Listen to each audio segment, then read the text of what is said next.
Happy Monday. And you know what today is on Mondays? All roads lead to book club. And I am so excited to be here with you today. Mondays are super duper busy for us as we are trying to get out our weekend orders, get our life in order.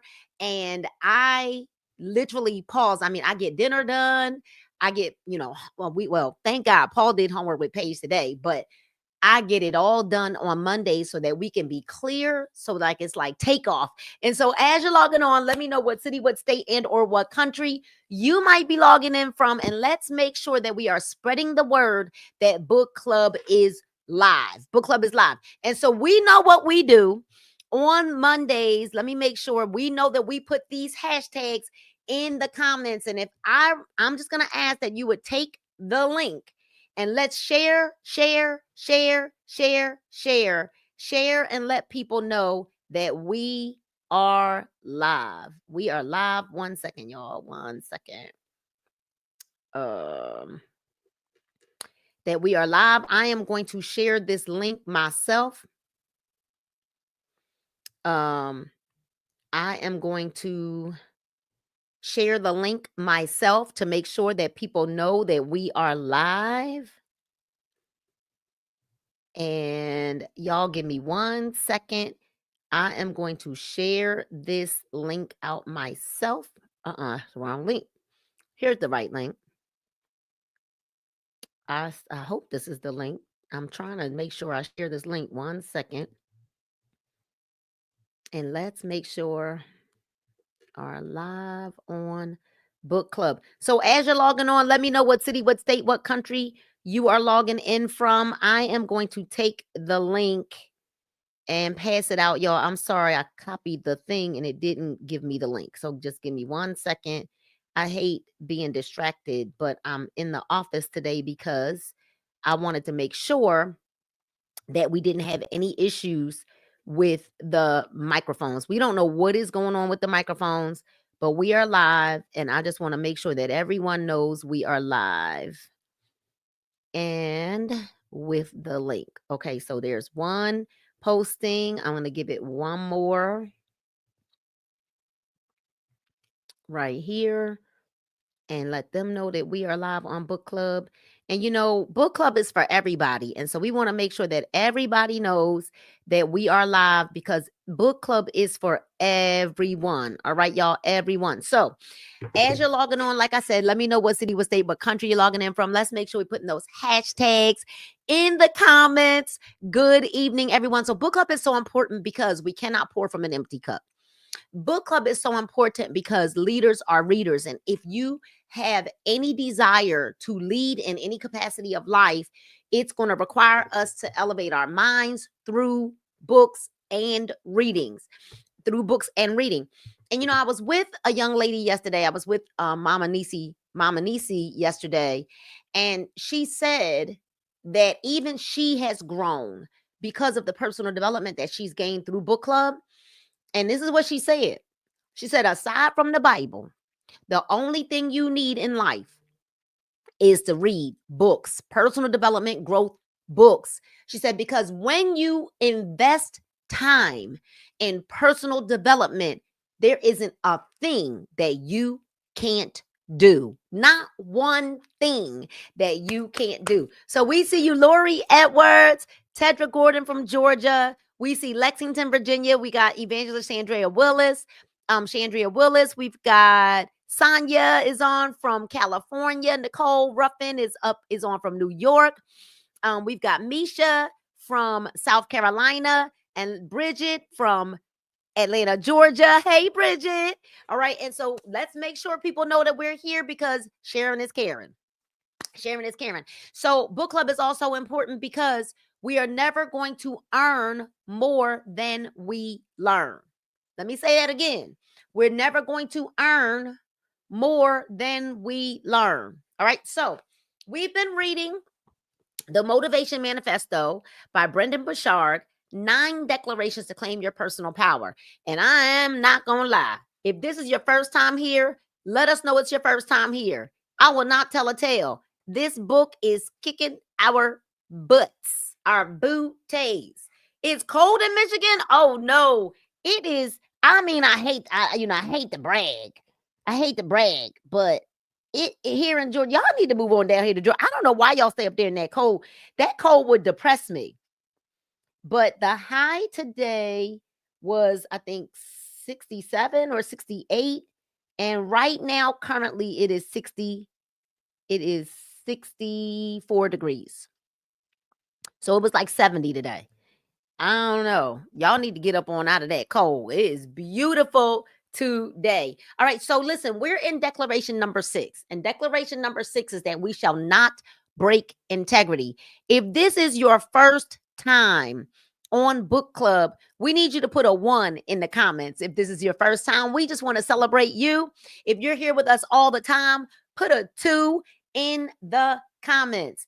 And if you know that this book has kicked your behind, just put a 3 in the comments. Let me put my 3, because woo to the woo woo to the woo woo to woo woo woo. I'm gonna put my 3 in the comments. All right.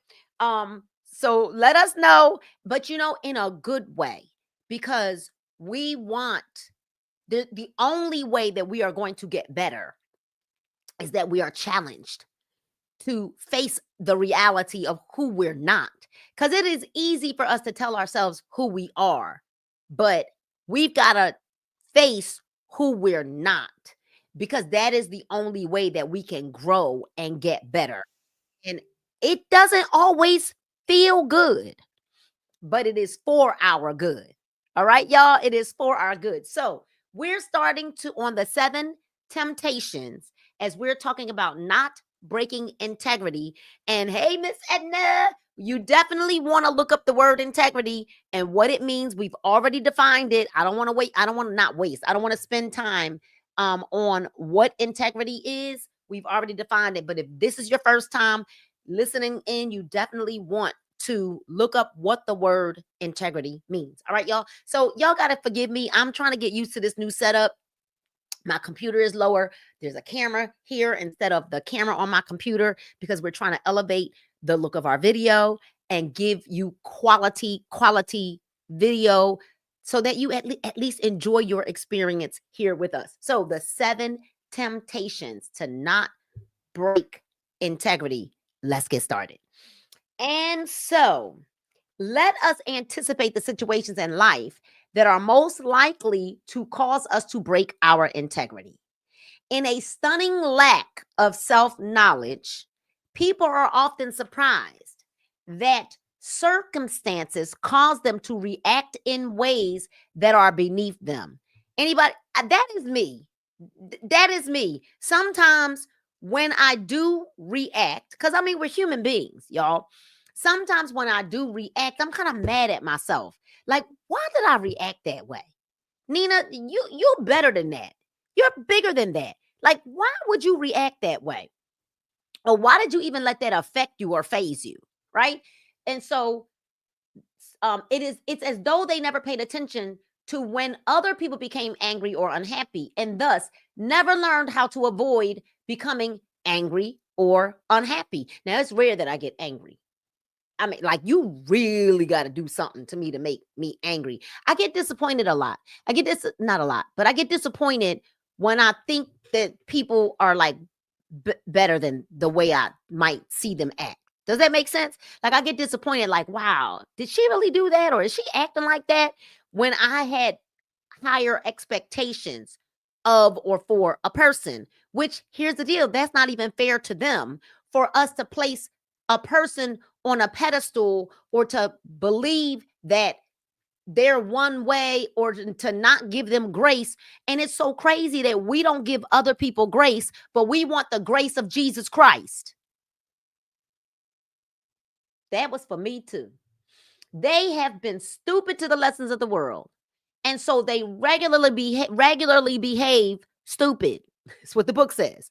Perhaps it is time to review what we have learned from the wisdom of the sages and our own experience. By now, we should all know that we can easily lose integrity when we are feeling or reacting to any of these things. Y'all ready for it? Y'all ready for it? Y'all ready for it? to any of these things, when we're reacting to any of these things, impatience. And that is something that I see a lot of spouses have trouble with. You have to learn, and I'm gonna tell you, I've come a long way.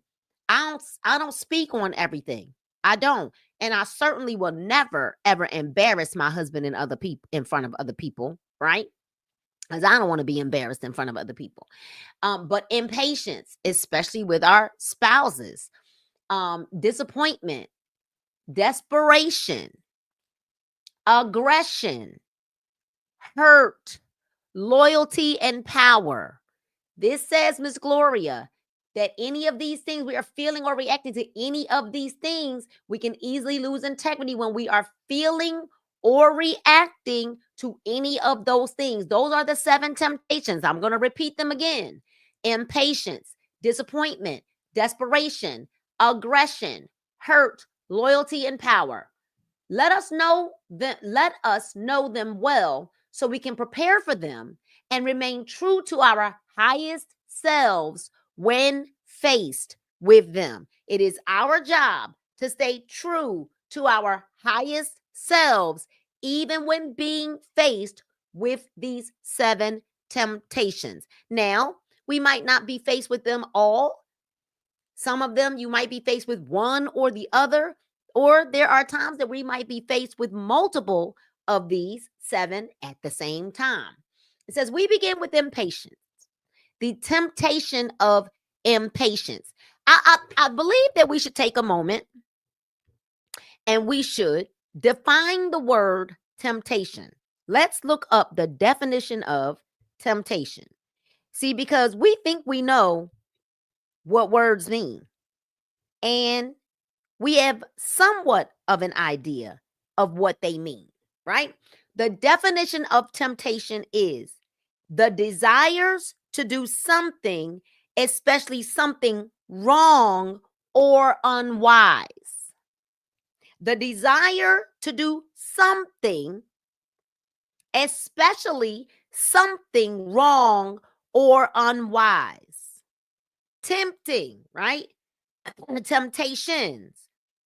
A thing or a course of action that attracts or tempts someone, which is witchcraft. All right. So temptation is the desire to do something, especially to do something wrong or not wise. Then we want to talk about what is impatience. Let's look up the definition of impatience.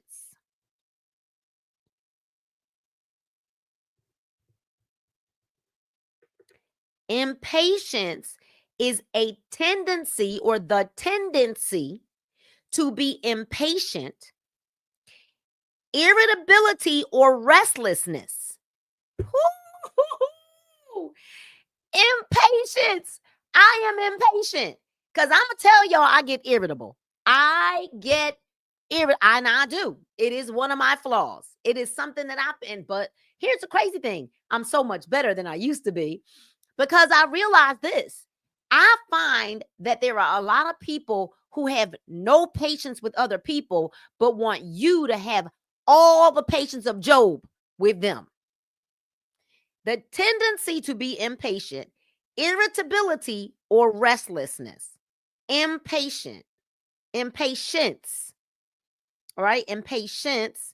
Let's see. Best one of the impatient is not patient, restless, or short of temper, especially under irritation, delay, or opposition. Intolerant sense. Woo! All right. So we begin with impatience. Impatience. Y'all still with me? If y'all still with me, just say, "Oh, I'm here. I'm here." Let me know you're here. At some point in our lives, we have all lost ourselves when our patience was tested. Oh, yes. Hallelujah. Yes. Yes. Yes. Yes. You know what I've learned? Tedra, I think, like, as a businesswoman and as a woman who works with teams, we all know that people have different personalities, right? And as a team leader, Tracy, the team leader has to learn the different languages of the people that, or she or he, because it doesn't mean just me, right? The leader has to learn the different languages of people. Like, for instance, I'm a person who I don't need recognition. I don't need no fluff. I'm not telling nobody. I'm just working. Like, I'm just working. I'm gonna get it done. I don't need nobody that, like, no pats on the back. But there are other people who that is their language. That's how they operate. They need to be validated. Does that make sense? Where I am very like, what is the bottom line? I don't like a lot of fluff conversation. I just like, I need the bottom line, right? What is the bottom line details? How much is it going to cost me? How long is it going to take me? I'm a very bottom line. I don't do well with long text messages. I don't. However, there are other people who need every detail, every dot the I, cross the T's, and they operate that way because they need a lot of detail. Here's what I find with people who need a lot of detail, though. A lot of people who tend to need a lot of detail, then they go through analysis paralysis. They want all of this detail, and then they get paralyzed by all the information.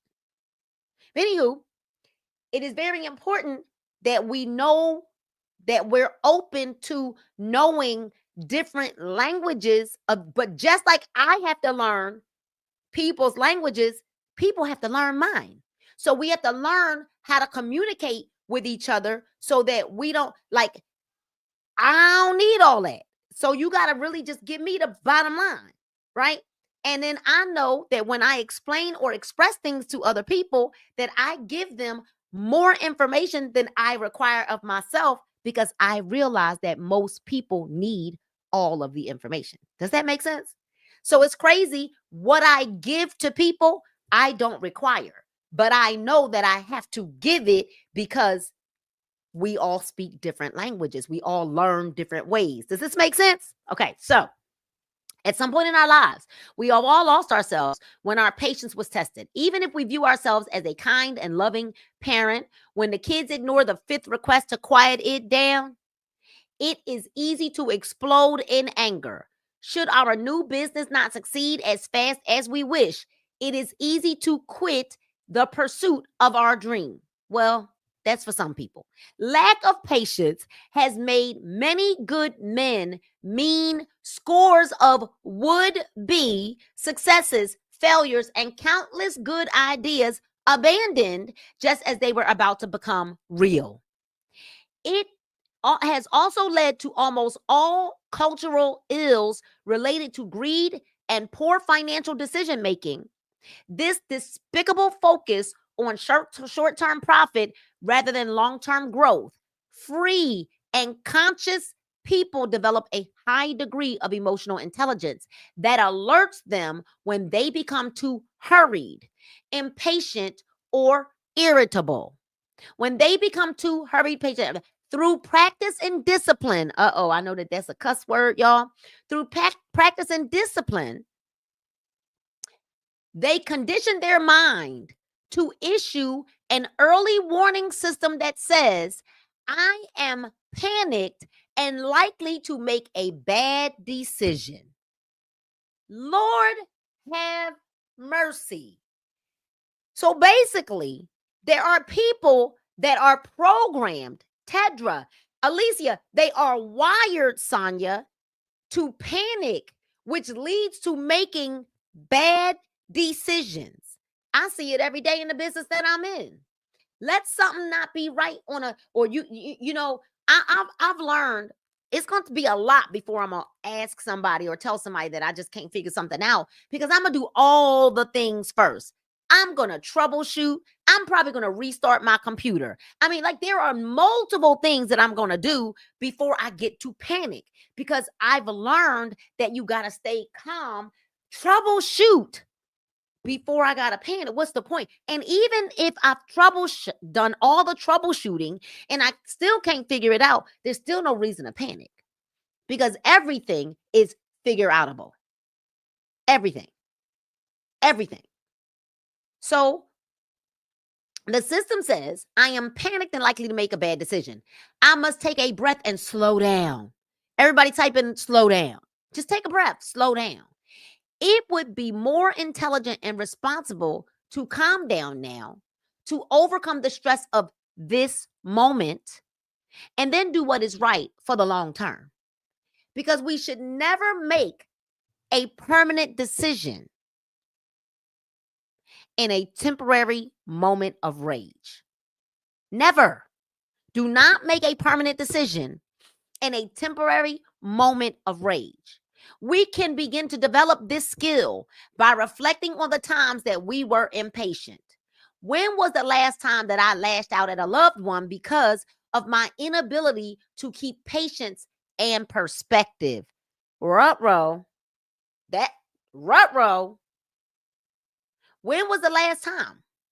What could I have done better in that situation to calm myself?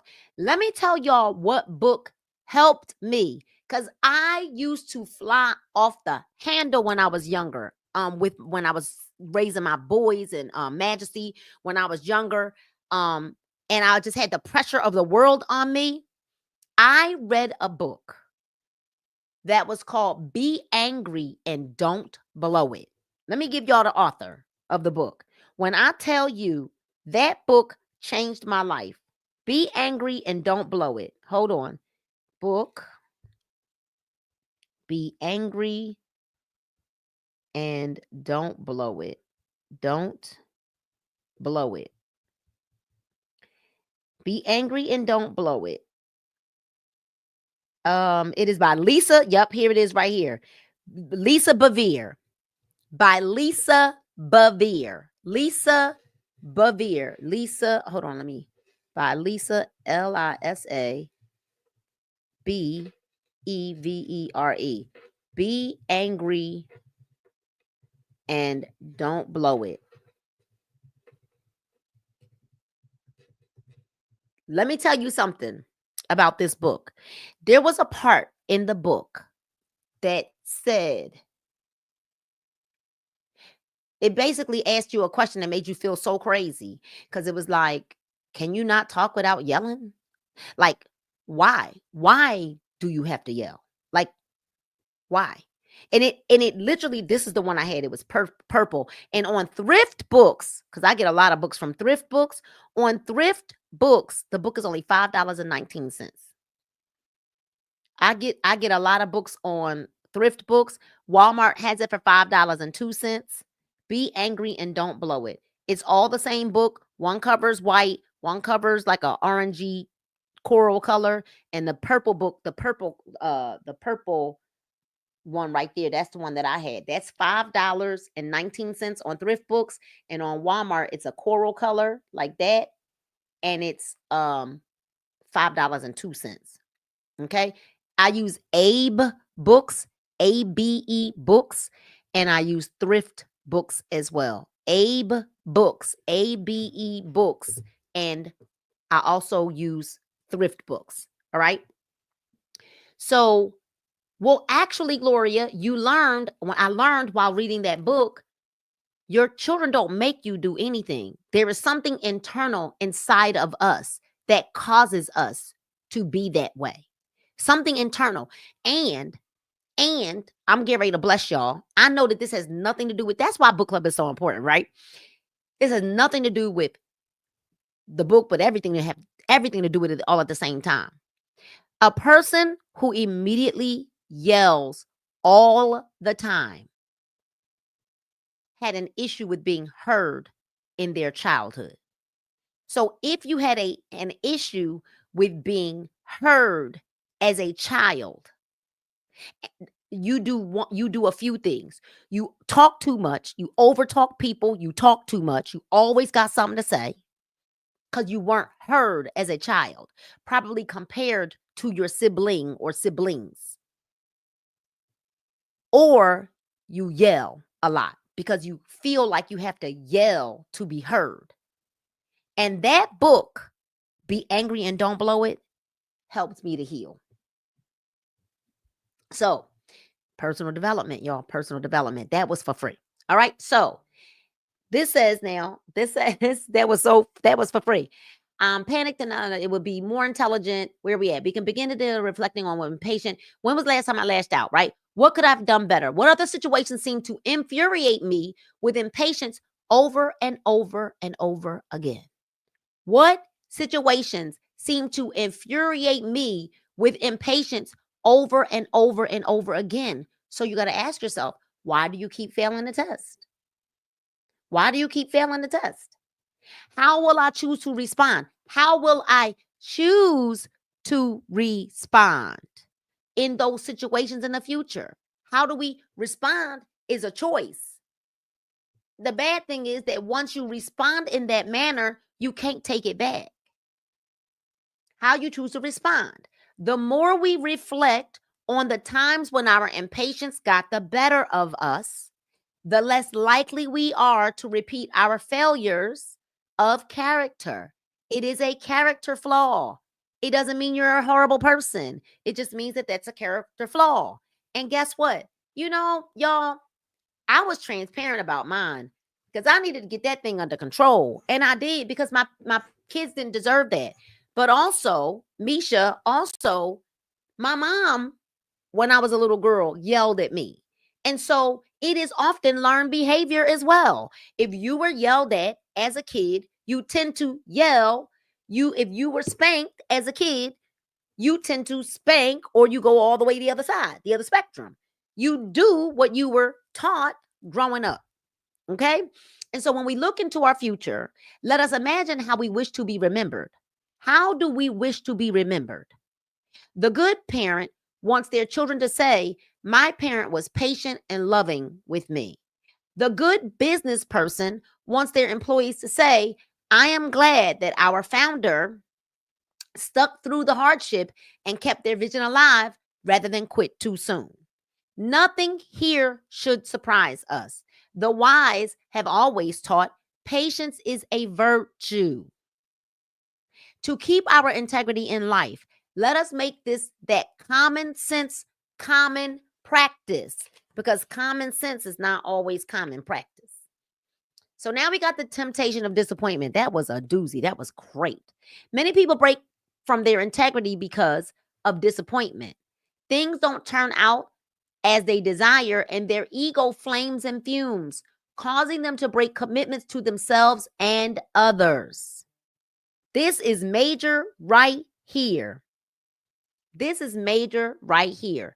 Things don't turn out as they desire, and their ego flames and fumes, causing them to break commitments to themselves and others. This is the woman who tries a new weight loss program and gets results, but because she hasn't lost as much weight as she anticipated, she breaks her resolutions and goes back to the old habits. It's the working man who promises to work harder, but upon seeing his first efforts go unnoticed, he quickly drifts back into mediocrity. It's the entrepreneur whose first attempt ends in failure, so he decides to go back to a joyless job for a better sense of security. Oh my gosh. This is super deep right here. The entrepreneur whose first attempt ends in failure, so he decides to go back to a joyless job for a better sense of security. You know, Paul had started doing a little odd things here and there, and I told him it was a waste of time. And the thing is, you got to understand in marriage that you marry for better or for worse, for richer or for poorer. And so for the last 3 years, I have been the lead when it comes to our income, right? I've been the lead, which doesn't matter, because I couldn't do what I do without Paul doing what he does, right? Now, here's the deal. What I've watched since Paul stopped doing the little odd things he was doing is that he's gained new skill sets. And I hope we do know that the more skill sets we acquire, the more money you make. So when it came to launching our photo booth business, Paul built the website. Paul built my Shop with Nina website. Paul linked everything to Stan Store. Paul, like, Paul has taken the last month or so, and he's used that time to learn new skill sets to create more income earning opportunities for us as a family. Does this make sense? Because sometimes trying to work a job puts handcuffs back on you. And once you've been free from the plantation, it's hard to go back. For most, disappointment isn't the problem. It's what they do after they feel disappointment. They quit. Disappointment is just the excuse that small people use to justify their urge to quit and to enjoy a life of ease over the hard work and trial necessary for real achievements. Now, see, it would have been easy for Paul to just go get a job. He got a great work history. He could go get a job anywhere. But I, as a wife, encouraged him to learn skill sets. I wasn't like, I'm the only one bringing in bread. I'm the only one doing that. You know how wives can get. No, I encouraged him to continue to find the gift inside of him, find the skills inside. And you know what he did? He sat day in and day out, not watching TV. As a matter of fact, Paul, we've watched one show or two shows a week that we watch together. He will watch Wrestling with Paige, but no, he don't sit and watch TV. He's been watching videos on YouTube to learn the skill sets necessary to build the funnel, the landing page, the website, the this, the that, which when we talked to someone else about doing it, they were going to charge almost $1,000 to do what he did for about 80. Somebody's going to catch that in a minute. More conscious people see disappointment as a common and harmless reality of having high aims and standards. I'm not disappointed when a customer doesn't buy from me, when a person doesn't join with me. I don't give a flying fig about that. Who cares? Because I don't wear that feelings on my sleeves. There are billions of people in the world, and because you said no, so what? You're not my ideal client. Somebody's going to catch that. More conscious people see disappointment as a common and harmless reality of having high aims and standards. Disappointment is just an excuse for small people to justify their urge to quit and to enjoy a life of ease over the hard work and trial necessary for real achievements. More conscious people see disappointment. More conscious people, hold on, y'all. I'm sorry. I gotta respond to this because this is my bank. Was this you? Yes. Okay. So more conscious people see disappointment as a common and harmless reality of having high aims and standards. If we are not disappointed from time to time, we are not attempting anything new or bold or significant. Let me say that again. If we are not disappointed from time to time, we are not attempting anything new, bold, or significant. That means that you're pretty much living a life of nothing. Same old, all day, every day. If you're not disappointed at some point, so let us realize disappointment is necessary and holds no real power over us. Let's say that again. It holds no real power over us. Disappointment holds no real power over us. So let us realize that. In truth, disappointment often dies when we adopt a learning mindset. Disappointment will die when we adopt a learning mindset. This is why book club is so important. This is why personal development is so important, because when we are learning new skill sets, when we are invested in personal development, let me tell y'all something. I was looking at my office today and I was like, oh, this is getting on my nerves. Then I got a sense of excitement because I said, I got books all over me. There is so much power and wealth of knowledge all around me. Nina, you'll get to it. It's all right. I had to tell myself, lay off yourself a little bit. You're busy. You're busy. Now, let me tell you something, Lisa. Thank you for that. Because here's the thing. Yes, personal development will help you to be unbothered. I can always tell when somebody's not really diving and investing in the personal development. But here's the thing, Lisa. There was a time when I might not have been so encouraging to Paul. Because there's a time that I might have been like, you need to get out here and do something, bro. But because I realized that we are a union, and without what he does, I can't do or be who I am. See, a lot of people will be like, well, I don't need him. I could just shoot. If I'm going to have to do this by myself, then I just do it I'm not doing it by myself, because without Paul, I couldn't be who I am. His grace on his life allows me to be who I am. He ain't intimidated by it. He ain't, because guess what? In order for this boat to row, it takes both of us paddling at the same time. No one is paddling harder than the other, because if he wasn't the man that he is, he wouldn't be secure enough to let me be the face. He realizes that I'm the face, but he's the machine. Some of y'all, I done gave y'all marital advice. I done gave the single women some advice, and I done gave you business advice, right? We're going to be all right after this book, because my gosh, let us realize disappointment is necessary. It holds no real power over us. Disappointment don't hold no power over us. What lessons must I understand so that next time I can be more of my best self and provide even more of my best service to the world? To the world.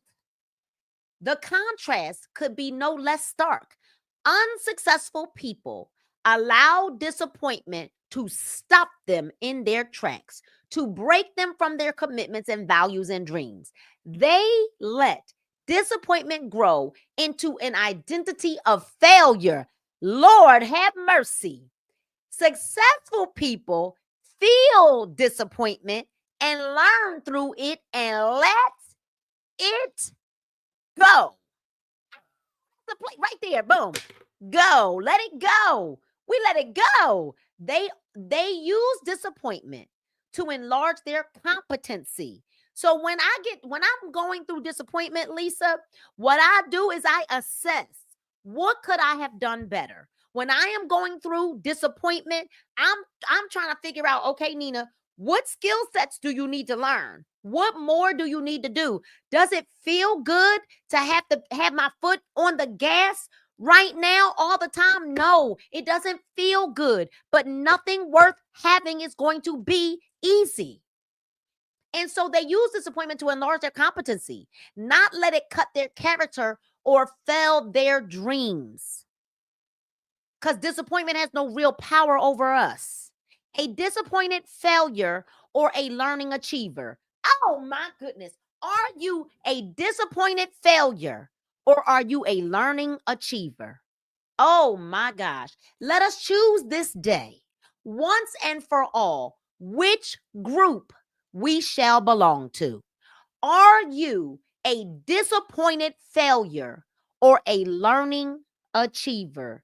Lord have mercy on us today, because this is powerful. Woo! So the temptation of desperation. So we've got the temptation of impatience. We've got the temptation of disappointment. And now we've got the temptation of desperation. The most predictable moments when people break their integrity are when they are desperate, on the brink of ruin. The business person nearing bankruptcy decides to do something dishonest to make a fast but dirty buck. The person starving for love compromises herself to gain acceptance and affection. The student desperate to live up to others' expectation cheats on test after test. The hungry man steals sustenance. We have all made bad decisions when we were needy. Amen to the amen on that. Every one of us. So let us remember them and look for the patterns. What point of need drove us to this bad behavior? How did we think about others, the world, and ourselves in those unhealthy or irresponsible moments? How could we have behaved differently in ways that would have supported our faster rise and a higher sense of integrity? What are we committed to in similar situations in the future? So imagine you're in business, and let's just say your business is not doing so well. So when your business is not doing so well, instead of getting into some personal development to figure out how you can learn new skill sets, a lot of people get on the phone and they start calling around to start spreading discord because what you do is you call other people, and this is the problem. Ooh, Lisa, this is going to bless somebody today. The problem isn't that we're calling around.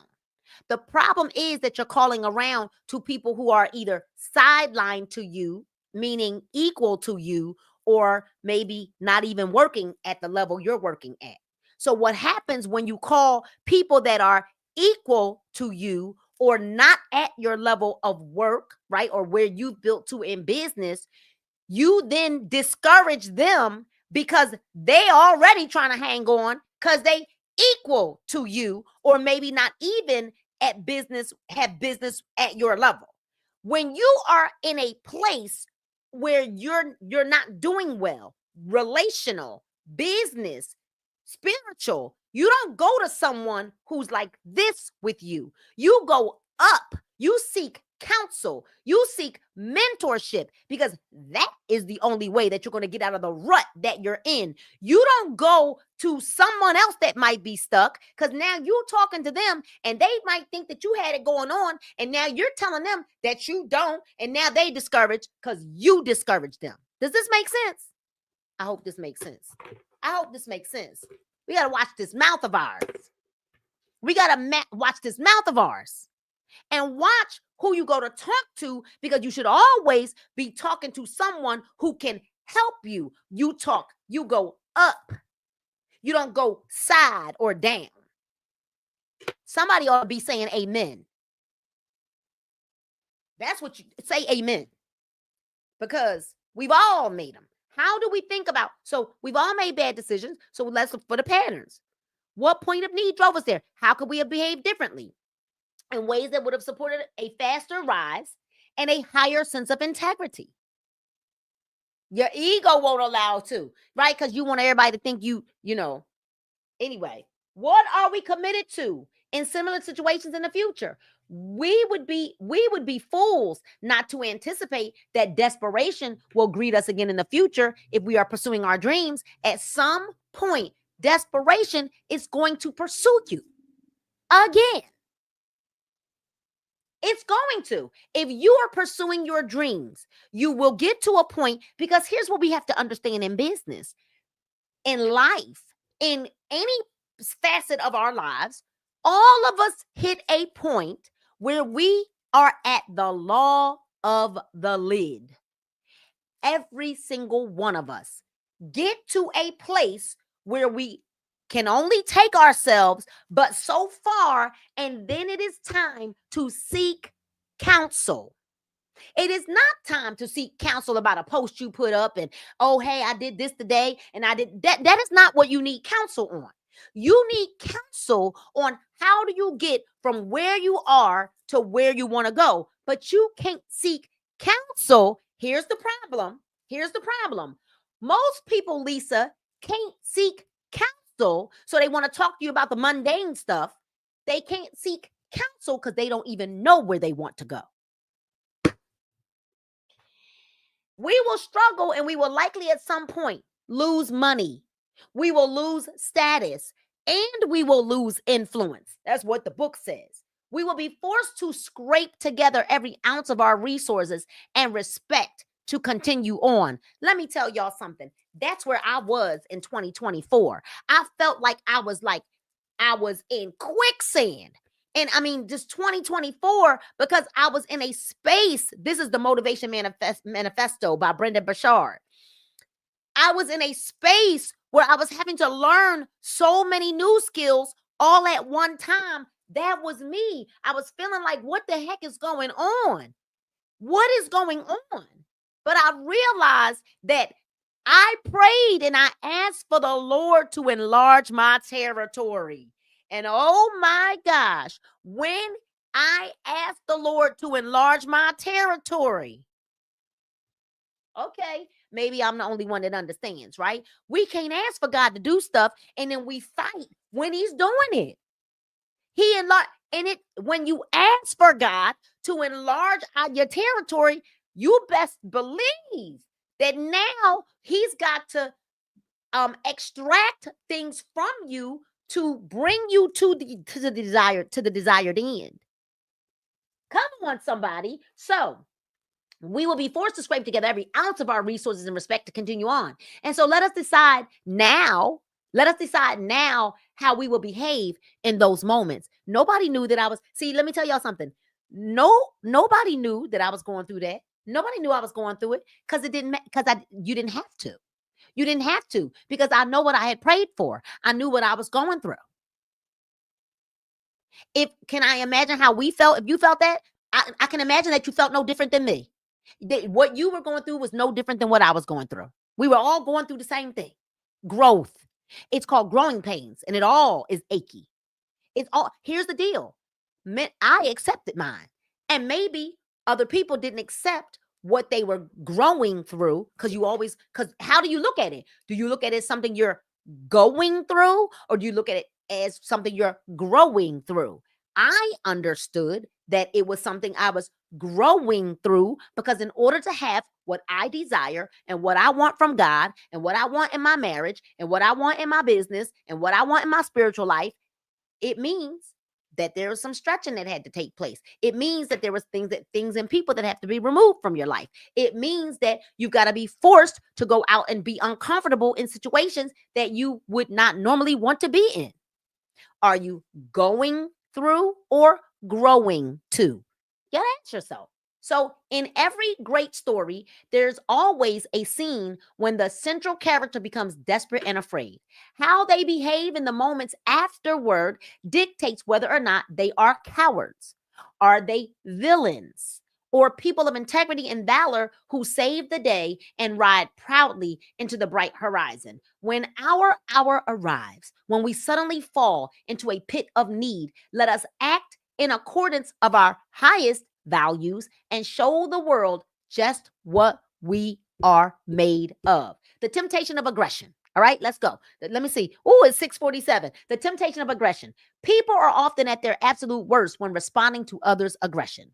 If they are bullied, they become violent. If their spouse is pushing an idea that they dislike, they fly into a rage. If their boss tells them firmly what to do, they weaken and agree to it. Even when they disagree with all their soul. Yet our goal should never be to meet someone's assertiveness with an action that makes us small, angry, or hurtful. No good comes from becoming bitter or violent. When others are aggressive, that is the time to be hyper aware of our reactions. Because God ain't going to hold you accountable for their aggression. God's going to hold us accountable for how we reacted or responded. When others push too hard, let us simply accept that they are acting from a place of ego and often ignorance, and direct our own mind to not lower ourselves to their level. That is when we should ask, if I removed my anger or hurt from this situation and acted from my highest self, what would I do now? Woo-wee. This is something right here. What would I do if I was acting from my highest self? Responding well to such a question is what made Gandhi and Martin Luther King, and Mandela so focused and true and admired. The world will push at us and innervate us and seek our conformity and obedience. People will be rude and mean and absent minded. So let us choose a higher road, maintaining our values and standing for peace, even in the midst of what feels like war. Over time, we will always find that patience shall overcome aggression and love shall overcome hate. Then we got the temptation of hurt. Vigilance is also required when we are hurt or experience any negative emotion.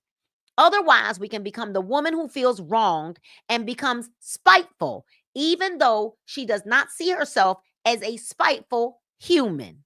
The man who physically attacks another person because a verbal insult made him feel small. The leader who decides to derail an entire project because he was embarrassed. This is an area in need of examination. Let us ask, how do I usually act when I am hurt? How do I see and react to other people when I am in a negative mood? What reminders can I give myself the next time I am feeling hurt so that I stay true to myself and keep progressing in life? Maturity insists that we could recognize that feeling hurt requires the same thing as feeling happy, a conscious choice. It is all a choice. When a hurt wells up in our heart, let us examine whether or not it is useful to keep it around. Let us realize that it is our own internal representation of a situation that we alone have given meaning to. Let me read that line again. Let us realize it is our own internal representation of a situation that we alone have given meaning to. I'm going to read that one more time.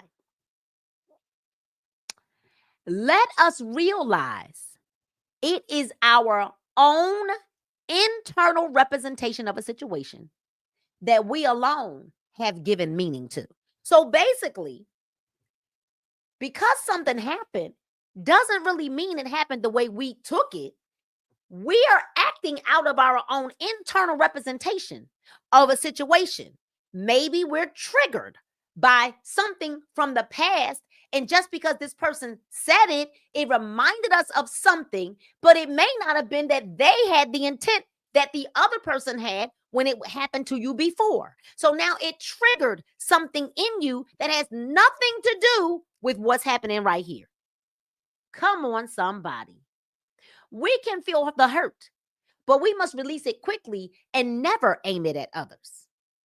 Integrity is learning to feel hurt, but not integrate its darkness into our soul or cast it onto another.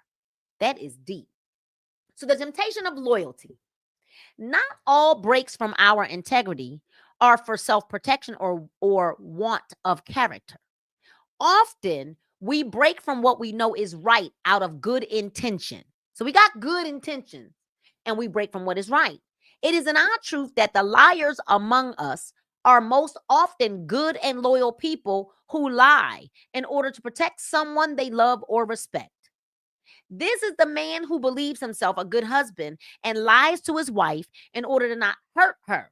The supposed good friend who doesn't want to expose her girlfriend who has been having an affair, or the leader who withholds information to protect his company's reputation. I've been guilty of that. But when loyalty is chosen over truth, corruption is always near. Small lies to protect those we love, work with, or care for become bigger lies. If we lie for others, and us against them mentality develops, in which we mistakenly pit them and us against the world, failing to recognize that our lies hurt other people. We justify lies as if blind to their inevitable ripple effect of hurt. Let me tell you something. Sometimes not lying, but not telling the truth to someone is lying and will hurt them even more. Especially if there are character flaws that will just, a lot of times we say stuff like, oh, they just old, so what? Like, what does that have to do with anything? Does it mean because a person gets older that we don't correct them because they're older? No, it doesn't. I remember recently there was a situation, and I'm sure that I could say this because I'm going to say it with responsibility, where my grandmother had said some things. And, I joke around a lot by saying, I can't wait till I get old because I'm going to say what I want to say out of my mouth. But guess what? It doesn't make it right. It doesn't make it right. And we had to deal with it as a family. A good wife has to do all those things in the Bible. And for so long, I felt, girl, Lisa, that Proverbs 31 thing, right? And so we have to understand that withholding truth, because we just gonna let no, that can hurt someone even the more, because it might be such a habit, and the people that are close to them have just let it happen for so long. Now they're not just around the people that are family or whatever, and now they acting cuckoo for Cocoa Puffs, and other people are taken back by the behavior, but that's just how they are. Well, it means that we can change. Just because it's just how we are doesn't mean we have to stay that way. Anyway, loyalty, right? Must we never lie? We justify lie. We justify what must we never lie? What else could be our aim? Fail to recognize that our earth we justify lies is if to blind to their inevitable ripple effect of hurt. Must we never lie? What else could be our aim? Any other intention is to willingly sully our soul. Should we find ourselves in a moment in which we feel we must lie to absolutely ensure the safety of health of others or another? Let me tell y'all something. I be putting stuff on. I be like, Paul, what does this look like? Tell me the truth. And he'd be like, and I'd be like, well, let me take it off. If he don't respond right away, I'm taking it off. I'm taking it off because I want the truth, because I don't want to be out here looking crazy, right? We should still be cautious. So we have to be cautious, but we don't have to lie. We often believe total disaster will befall our lives if we should tell the truth. And this is most often untrue itself. There is a reason that all spiritual texts say in some form or another that the truth shall set us free. What if, because we don't want to tell somebody that their behavior is a little crass, not nice, and now they're bound because the truth is what will make them free, not set them free. The book is wrong. It says set, it's make them free. The Bible says make them free. If our or our loved ones' backs are truly against the wall and definite harm will occur if we speak the truth, then the best that we can do in favor is silence over false words. We can speak up in honesty for those we love, but we need not speak in falsehoods to protect their irresponsible behaviors. We needn't choose to forfeit our character simply because someone else's has been compromised. Should we wish a pure and clean spirit, let us be cautious against all practices or justifications of lying. This is not an easy practice, but a life of disingenuous ease is not what we are after. The path to transcendence is illuminated by truth. Whoo, it was powerful. Okay, the temptations of power. Power itself is not bad. It is the means by which some people seek or wield it that can cause harm. On the way to power, people who lack integrity and virtue lie, cheat, and steal and step on others. But likewise, those who maintain virtue use their power to advance good ideas and lift up people in need. The secret to seeking power with integrity is to stop imagining that when we finally have it, we will suddenly change. The evil person will only become more evil with greater power. The kind person, kinder. The loving, more loving. The generous, more generous. And as we seek more money or influence, we're almost done, y'all. Let us be clear about who we are today, knowing that this will simply be amplified when we gain power. And so let us write some more. When I gain more influence through wealth or status or luck, what should I do with it so that I remain true and proud of who I am. So that is a powerful prayer. When I gain more influence through wealth, status, or I don't believe in luck, I'm going to call it blessings. What shall I do with it, Lord, so that I can remain true and proud of who I am? In acquiring abundance and influence, we must remain true to what we stand for and the best of who we are each and every day of our lives. That is real power, because our action becomes character. I'm going to say it again. Our action becomes character. Our actions are creating a character that will stand tall or shrink into the darkness of regret. To be wise and virtuous humans, then, conscientiousness is required, especially when faced with the 7 temptations of impatience, disappointment, desperation, aggression, hurt, loyalty, and power. The world will constantly bombard us with opportunities to be small and catty people. It would be easy to give up on ourselves and our dreams. It would be easy to treat others poorly, but that is not our path. Freedom and victory belong to those who remain strong and true despite temptation, because our action becomes our character. That is the end of our 6th declaration. And next Monday, we will cover declaration number 7. We shall amplify love. Someday, after mastering the winds, the waves, the tides, and gravity, we shall harness for the God, the energies of love. And then, for a second time in the history of the world, man will have discovered fire. This book, and we're almost done. There are 9 declarations, and we are on declaration number 7. So we got 7, 8, and 9, and then we'll be done. So in about 2 weeks or so, I will make sure that we I'll make sure that we bring up that I tell you all what the next book is going to be. I'm sorry. I'm trying to make sure, because I'm not usually controlling all of this, right? And so I want to make sure that we know that we've got our Women Bible Study that is coming up here in Georgia. If you are anywhere in the Georgia area, we want you to go. And I'm going to tell y'all right now, we are almost at capacity. All right. So, and I knew that it was going to get like this. The more we have them, I knew that we would be like this. There's going to be a time then y'all going to wait to register and you're not going to be able to get in. Okay. So we are almost at capacity. I want everybody to please, if you have not registered or you're bringing someone with you, they need to register. And please make sure that if you're not coming, let me know in advance so that I can remove you from the list, so that we can open it up for someone else, because we are almost at capacity. We will have a clothing swap on this day. And we're just asking that you bring 3 items with you.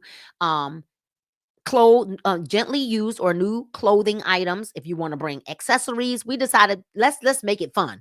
Accessories, shoes, bags, whatever you want to bring it. And we're gonna swap with each other. We always have a cute little meal, right? We get a meal, and the community and the fellowship as we walk through the Word of God together, building community with each other. All right, you guys, I want you to go and register, because we're just about at capacity. Please remember to connect with me and to make sure that you are subscribed to this YouTube channel so that you always get the notifications, especially on Mondays when we go live for book club. And you want to make sure that you share this with someone, because sharing is caring. But let's also make sure that we are connected on all of my social media platforms.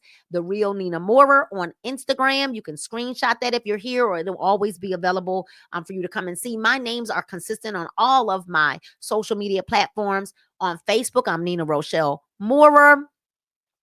And then on TikTok, and that is my main page. I have 2 Facebook pages. One is just a backup page in case anything happens to my main page. I have a secondary page. All right. And then we've got the TikTok page, which is Nina Moorer, or the Wellness Queen. All right. And you know what? I actually also want to make sure that I can't put it up here. I'm giving away a free affirmations journal, and it is live in my Instagram and Facebook stories right now. If you see it says the Queen's Court, then you can click on that and you can get your affirmation journal directly from my Instagram and or my Facebook stories. Go run and get it, because you know that doesn't stay in the stories very, very long. So listen, again, I am so glad we had this time together, and I pray that you would enjoy the rest of your evening, enjoy the rest of your week, right? Have a bling-tastic rest of your evening and a bling-tastic rest of your week. I want you to pay it forward, do a good deed, be kind to one another, be nice, be kind to one another, right? Be nice. And just remember that that God loves you, I love you, and there's absolutely nothing you can do about it. All right. So until next Monday, we'll see you soon. And let's make sure we bring a friend. I'll see you.